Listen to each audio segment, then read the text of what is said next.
Welcome to Sib Spot. Today's featured Reddit stories are from MaliciousCompliance. Story 1 is by Akoto1. Great Arby's Run of 2005. This was years ago, not sure exactly what year. Location, Twin Cities, Minnesota.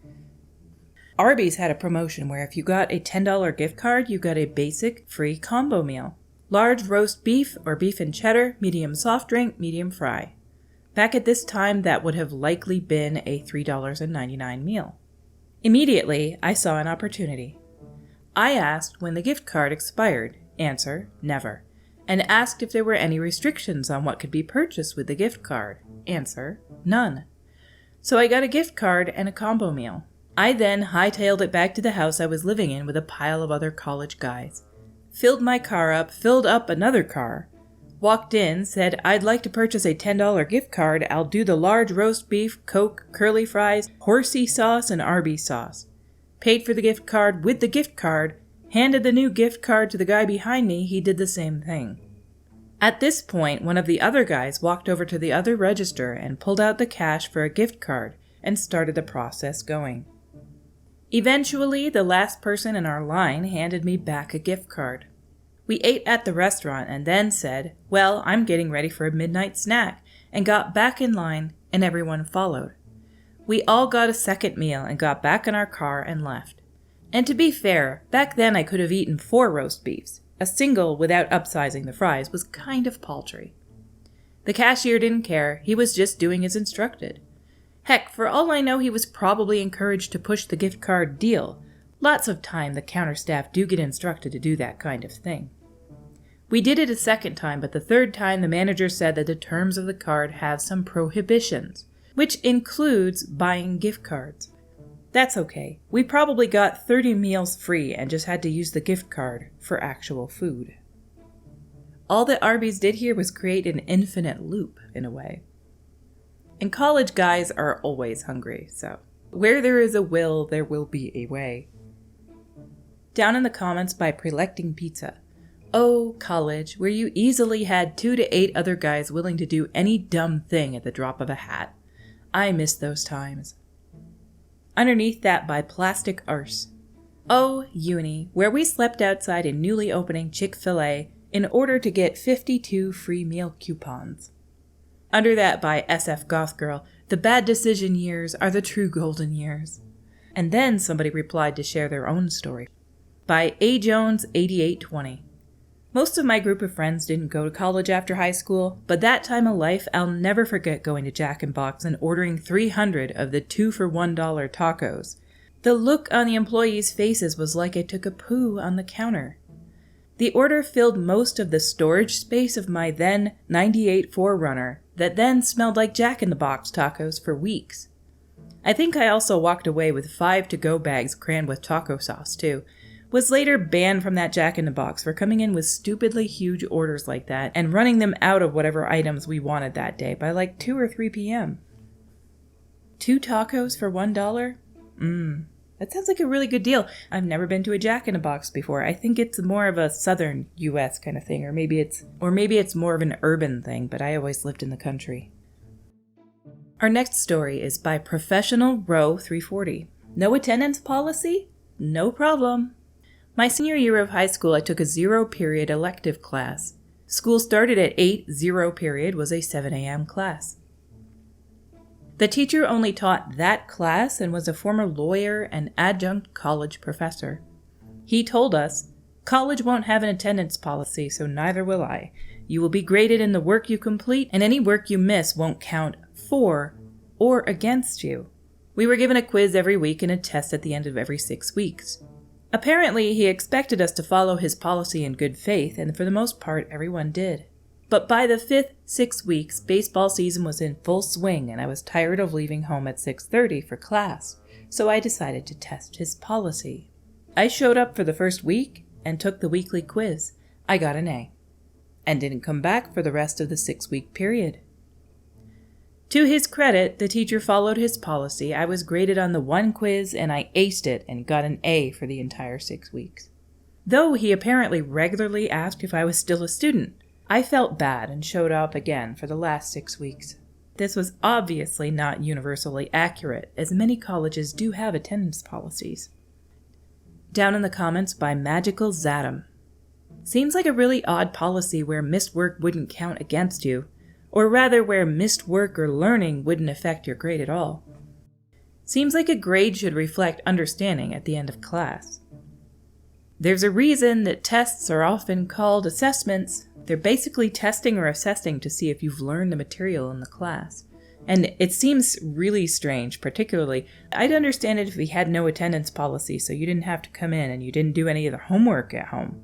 But you should at least have to show up for tests or quizzes. That's totally different than homework and busy work. Our next story is by Smeghead9916. Don't want to give me the COVID test? Fine, you can pay to drive me around looking for one. This happened back in the middle of the pandemic. I was working in a food factory at the time. I was sitting in my car during my break when my sister messaged me to let me know she had tested positive. I had been with her just 2 days before. This was not during a lockdown, so I knew I needed to do a test. I didn't want to go back inside knowing I could spread it, so I messaged my manager on Facebook telling him what happened. He messaged me back and told me to meet him outside the front door. He came and met me and told me hang on while he went to the main office and got me a test. When he came back, he told me they had a limited supply and didn't want to run out. He was as baffled as I was. It was beyond his control. He told me I'd have to pop down to the chemist for one. They were free. Fine, whatever, if it gets me out of work for a little while. I drove to the nearest chemist a mile up the road to discover it was closed. Then it hit me that it was a bank holiday. I checked online, trying to find a chemist that was open. There were a few advertised as open, but they were closed when I went to them.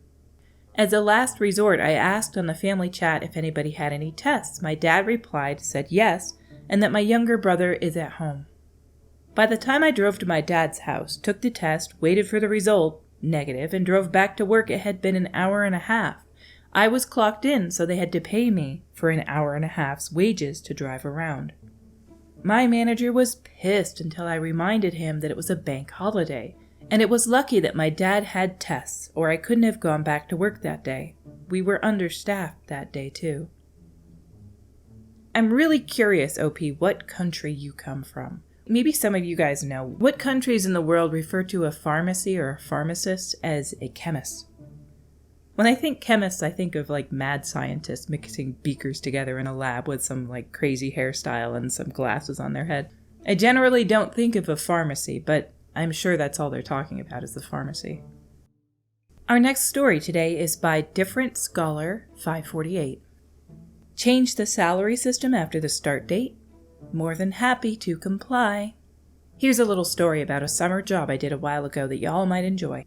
This happened a few years back. It was during summer break and I was home from university looking for something to do to keep me busy and earn some cash. I stumbled upon an ad for a local music festival needing help managing their concerts, mostly checking in visitors and also working as a driver. I reached out, said I would be interested and tell them my hourly fee, which I earned from my last job. They answered back rather quickly and told me to start ASAP. Since they didn't argue with me about my proposed hourly rate, I gathered that they'd accepted it. Well, a few days after I started working for them, one of the bosses approached me and said they don't exactly do the hourly rate, but rather pay a fixed price for a day you worked for them. At first I was annoyed since it would have been much less than I initially thought I would earn, but then I realized I can just use their own system against them. Want me to go around and hand out flyers to people for 30 minutes? Yep, this will be noted as a whole day. Want me to go collect additional chairs and bring them to the venue for 20 minutes? Yep, another day added. You get my system by now. Ah, that sweet, sweet moment when after the whole gig I handed my registered days calculation to the boss. She looked at it, her eyes turned wide and you could see her thought process on her face, calculating. I simply grinned while she realized her system absolutely backfired with me, and they played themselves. I ended up earning way more than they would have paid me with the hourly system I proposed. 1 week later I had the money in my bank account. Weirdly enough, I never heard back. Would have loved to work with them again. Malicious compliance, okay, I'll do what you want, but you'll pay. And our last story today is a very, very short one, but as always, it's a good one. By Sheepy Dream. I can't take notes on my computer? Fine, I'll use a typewriter. So, some backstory. I have a Spanish teacher that absolutely doesn't allow us students to take notes on our computers because we will use them to play games. She has told us we need to take notes on paper but didn't say with a pen, so I decided to do something I have wanted to do for a long time. You see, I collect typewriters, so I decided to simply use one of those. So a few weeks ago I walked into class and pulled out this beast of a machine, Lectra 860. The teacher was shocked and annoyed, but when I told her we were allowed to take notes on paper, she actually let me use it. So I suppose it had a happy ending for everyone other than my and my classmates' eardrums. And lucky me, after bringing it to class a total of 7 times and taking very loud notes, we are now allowed to take notes on computers. One thing you'll learn in time when you're dealing with students is you have to trust them or you'll run into issues like this. And yes, there are lots of states that unfortunately push student performance as a reflection of your teaching ability, which is really unfortunate. Basically, you have to trust that they want to learn. They're in class, they might actually want to learn, so you have to trust them. You have to let them use electronic devices. Yes, they might use it to mess around, but they also might use it to learn. Our stories for today have come to a close. Until we meet again, have an uninterrupted day.